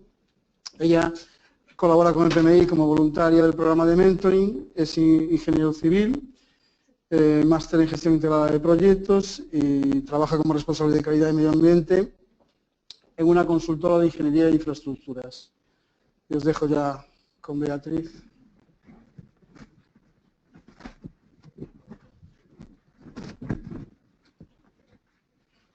¿Para pasar? Derecha avanzas, izquierda retrocedes. Hacia allá. Sí. ¿Vale? Vale. Hola, buenas tardes a todos. Bueno, después de la magnífica ponencia de Marta, creo que todos me vais a evaluar en cuanto a mi voz principalmente y luego después un poco los gestos. Pero bueno, intentaré aprobar. Ya me daréis los resultados después. Bueno, como me ha presentado Jesús, soy voluntaria del programa, del capítulo y principalmente trabajo con otros 4 compañeros en el programa de mentoring.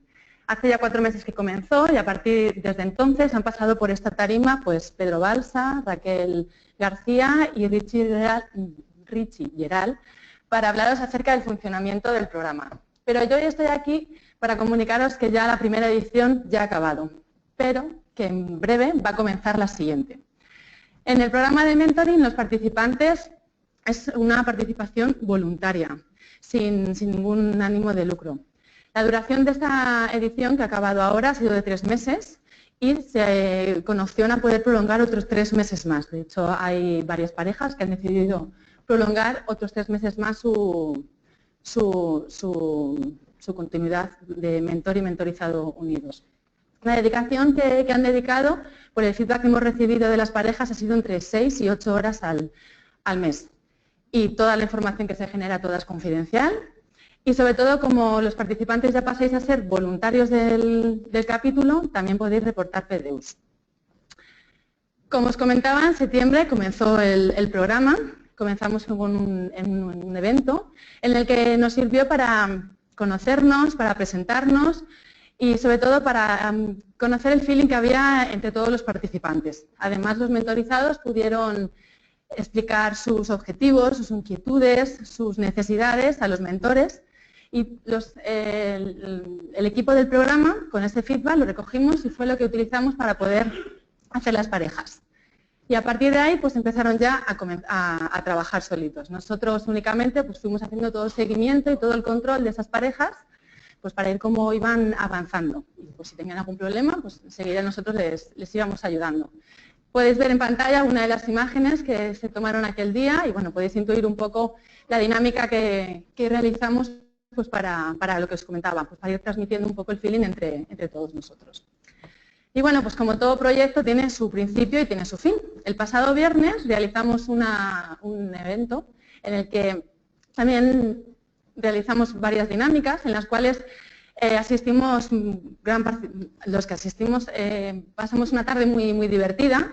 Hubo un gran nivel de asistentes de los que participan en todo el programa y en el cual sobre todo lo que recogimos fuimos lecciones aprendidas, pero sobre todo las validamos entre los mentores, los mentorizados y los voluntarios. Por lo tanto, va a haber mejoras que se van a implementar en la siguiente edición. Y el equipo del programa estamos realmente gratamente sorprendidos.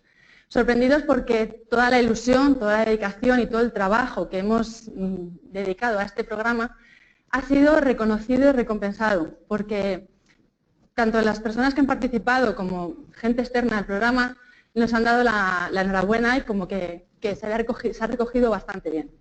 De los resultados de las encuestas de satisfacción hemos obtenido que el 80% de los objetivos que se habían marcado los mentorizados los han conseguido y que además el porcentaje de satisfacción ha sido de un 92%. Yo creo que ya las cifras lo dicen todo, poco más tengo que añadir. En cuanto a las fortalezas del programa, los participantes han puesto, o sea, las han puesto en conjunto como en 3 puntos principales. Una de sus principales fortalezas consideran que es la experiencia y la profesionalidad de los mentores. Para ello el equipo hizo una selección para estar a la altura.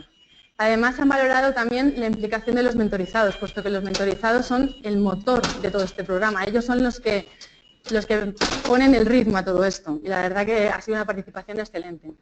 Y también han valorado la flexibilidad para poder seguir el programa, puesto que son las parejas las que determinan cuál va a ser su medio de comunicación, cómo va a ser el ritmo de trabajo, cuáles van a ser las herramientas de trabajo, son ellos mismos los que se coordinan.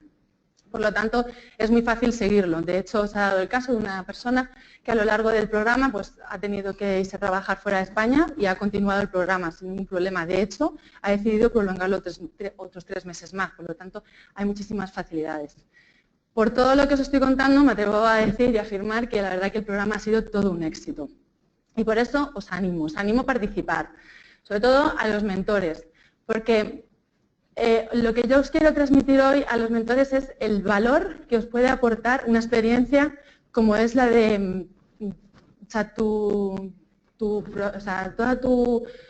todo lo que tú sabes, poderlo aportar de manera que a ti no te supone mucho esfuerzo, que con poco puedes ayudar mucho a esa otra persona, puede avanzar mucho. Y puesto que os quiero convencer, hemos preparado un vídeo con la ayuda de Pablo Ramírez, que es otra persona que trabaja, que es voluntario del programa, en el cual 3 mentores hay 3 mentores que dejan su testimonio. Este se ha colado. A ver, ahora, este es el vídeo en el que hay 3 mentores que os van a dar su testimonio acerca de la participación de lo que les ha supuesto en el programa. Fundamentalmente, que después de toda la vida profesional que llevas, conoces muchas cosas y lo que quieres hacer es que la gente no cometa los mismos errores que tú y que aprenda mucho más rápido de lo que aprendiste. Y sobre todo que cuente con alguien que le ayude a salvar esa distancia lo más rápidamente posible y se convierta en un profesional de relevancia. Sí, por supuesto. Yo recomiendo a todo aquel que tenga algo que aportar, que lo aporte. Es muy recompensante y muy reconfortante para ambas partes. Al que mentorizamos, aprende. Y nosotros también aprendemos en ese proceso. Podemos conocer muchas cosas en nuestro interior, saber prácticas, cosas en las que nos hemos equivocado, cosas que nos hemos acertado. Y sin embargo nos daremos cuenta que cuando las transmitimos a la otra persona, estamos aprendiendo ese proceso de cómo transmitir lo que yo sé en un lenguaje que esa otra persona me entienda, y además tenemos que valorar si esa persona lo ha comprendido perfectamente. No solamente yo he dado mi clase y se supone que tú ya la habrás comprendido. No es la universidad, es la vida real. El éxito no es que yo te lo pase, es que tú lo recojas. Pues claro que sí, y creo que es una muy buena oportunidad para aprender nuevas cosas, hacer networking, conocer otras industrias, porque la otra persona a lo mejor te habla de una industria que no tienes ni idea. Y eso. Sí. Muchas gracias. Sí, es una experiencia yo creo que muy enriquecedora, pero también hay que ser responsable. Es decir, hay que ver si has llegado a un nivel de madurez profesional suficiente, y no digo que yo lo haya alcanzado, pero hay que intentar llegar a un nivel que puedas aportar. ¿Por qué? Por un tema muy claro, porque en PMI hay profesionales como mentorizados muy fuertes. Entonces es muy difícil que una persona que tenga una experiencia similar o menor en tiempo y en dificultad, porque el tiempo no es todo, pueda ayudarles. Entonces eso yo creo que debemos reflexionar, no sé, ser completamente transparentes con los mentores, diciéndoles, es enriquecedor, pero no es inmediato ni fácil.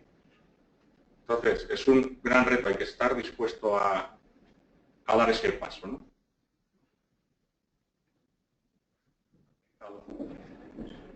Mi experiencia ha sido tremendamente positiva. 2 mentorizados extraordinariamente dinámicos, con retos profesionales ambos 2 muy significativos y que creo que puede aportar algo, al menos vamos a continuar otros 3 meses.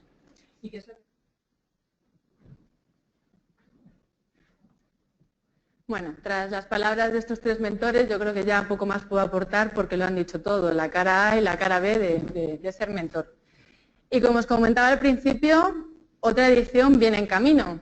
Y esta edición, el plazo de inscripción se acaba el 31 de enero. Por lo tanto, os animo a que os apuntéis. Actualmente, en esta edición que ha acabado, estaban participando 25 personas.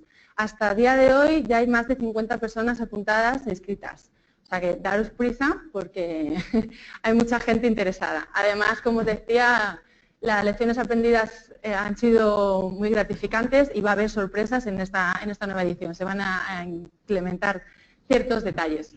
Y puesto que estoy segura de que alguien desde aquí presentes, todos los que nos están viendo por vía webinar, se va a apuntar, yo os indico que para apuntarse e inscribirse en la página web del capítulo. En el banner superior aparece una de nuestras fotos de mentoring y ahí si clicáis directamente os lleva al plazo de inscripción.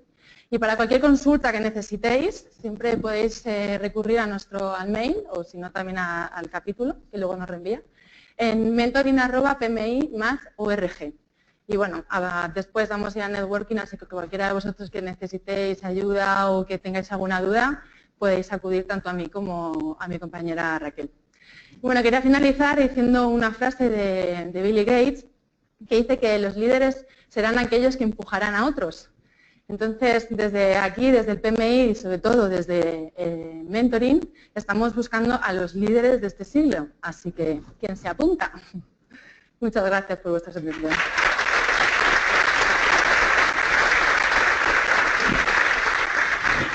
¿He aprobado o no he aprobado? Muy bien, sí, sobresaliente. ¿Tenéis alguna pregunta del tema de mentoring para Beatriz o no hay preguntas? Muy bien, pues si no hay preguntas, no vamos mal de tiempo. Vamos a acabar repasando algunas cifras del PMI y del capítulo. Como siempre os invito a que si tenéis alguna pregunta que realizar, algún comentario, ya no relacionado con las ponencias, sino en general, pues este puede ser el momento, intentaremos responderos. Buscamos, como siempre, voluntarios, mentores. He añadido lo de mentores porque, no sé si lo ha comentado Beatriz, pero faltan mentores. Tenemos más mentorizados que mentores ahora mismo y necesitaríamos alguien que se ofreciese como mentor. Ponentes y artículos a publicar. Todo esto lo podéis enviar también a info@pmimat.org. Somos 1.778 socios, 27 patrocinadores, 14 colaboradores y 6 capítulos aliados. Llega el momento de los aplausos. Los nuevos PMPs y los nuevos socios que han venido. Por favor, si sois un nuevo PMP o un nuevo socio que asiste por primera vez aquí, poneros en pie, que vamos a dar un aplauso. Alguno hay, que ya lo vi antes.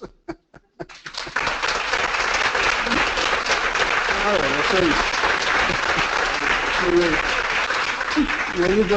Muy bien, bienvenidos. Gracias. Esto solo es una vez, ¿eh?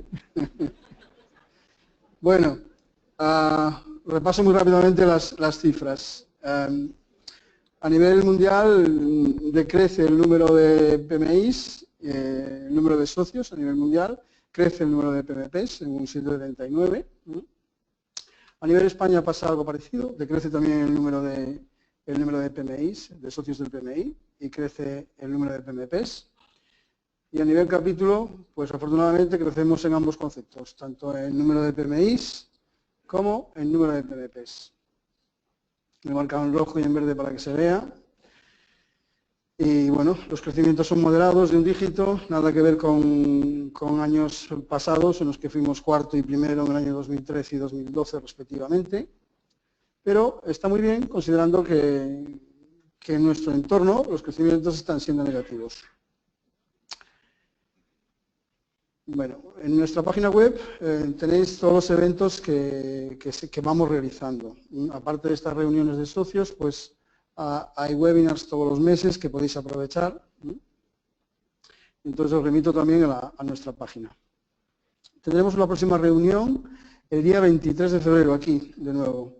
Y contaremos con Ricardo Ramón, que está por ahí, está ahí sacándome la foto ahora mismo, y nos hablará de Gestiona para que no te toquen 7 millones. Como segunda ponencia tendremos cómo una herramienta de gestión está revolucionando el mercado de la gestión de proyectos. Y de esto hablará David Fernández de la Puente. El tema de las PDU, sobre todo para los que no lo saben. Los inscritos al evento presencial se las reportaremos sin que tengan que hacer ninguna intervención desde el capítulo. Simplemente tienen que haber firmado y haberse registrado.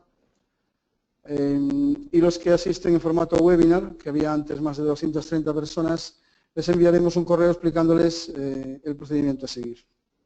Y ahora, una parte, me faltaba esto, agradecimientos a Miguel, que está por allí, y a Francisco Javier, que no ha venido, que son dos de las personas que contribuyen a la organización de estas reuniones. Miguel se ocupa de la parte de la logística y del tema de la declaración de PDUs, y Javier es quien trata lo que es las estadísticas, quien nos ayuda a hacer esos gráficos y a presentar esos datos. Y nada más, networking, vámonos a tomar algo, que ya ha llegado el momento. Muchas gracias y hasta la próxima reunión.